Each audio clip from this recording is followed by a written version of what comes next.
Well, for anybody that did or didn't see it, there was just the most profound piece about a program called Ambulance on BBC One.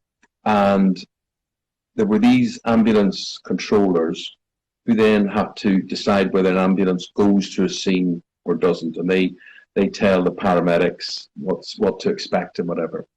And so the emergency call had come in, the ambulance was on its way to the scene, and there was a 10-year-old boy saying, my dad has just taken a heart attack and he's collapsed on the floor. I say the ambulance was 7 minutes away or something.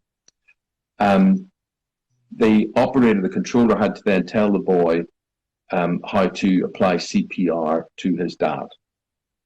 Now, honestly, I would say to you, Leanne, you are in tears watching this, because the boy, daddy, daddy, daddy's doing what he has to do, and then there's silence. Nothing happens.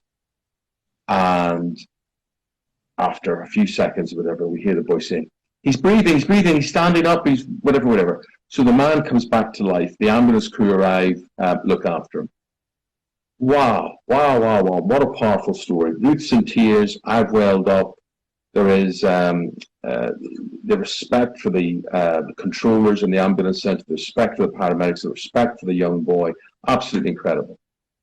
The program's transmitted with all of that, and me telling a story about how my own dad had a sudden death, died at the side of the road with a heart attack, with my young brother, who was then 10 or so in the car, similar age to this lad in the scene, you know, not knowing what to do. He's responsible. My mother's there, my brother's friends in the car as well.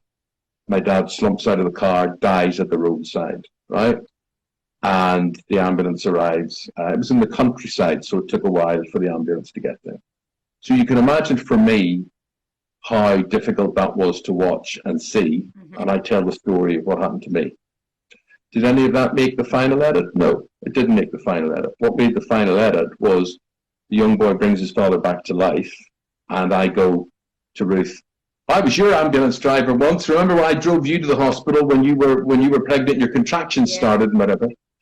And so to the public watching, they saw that as me being disrespecting, ignoring the tragedy, talking about me, and this tsunami of hatred, which they just need an excuse to hate you, because they hate you for a million reasons. They hate you for being on the telly, they hate you for being overweight, they hate you for being Irish, they hate you for being, you know, there's a thousand things I could say they hate you for. And then it all comes out. And a lot of it, I suppose, when you look at the edit, you would completely say Eamonn Holmes is a complete knob, he is insensitive to all of this and whatever.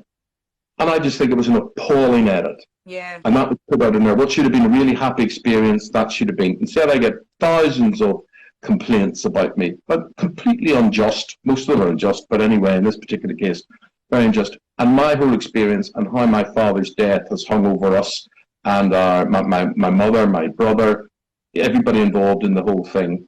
And I just thought, this is not a fair representation. So last night I put out my side of the story on social media, and thankfully people following me, not people who don't follow me, but people who do follow me, saw the justice in all of this.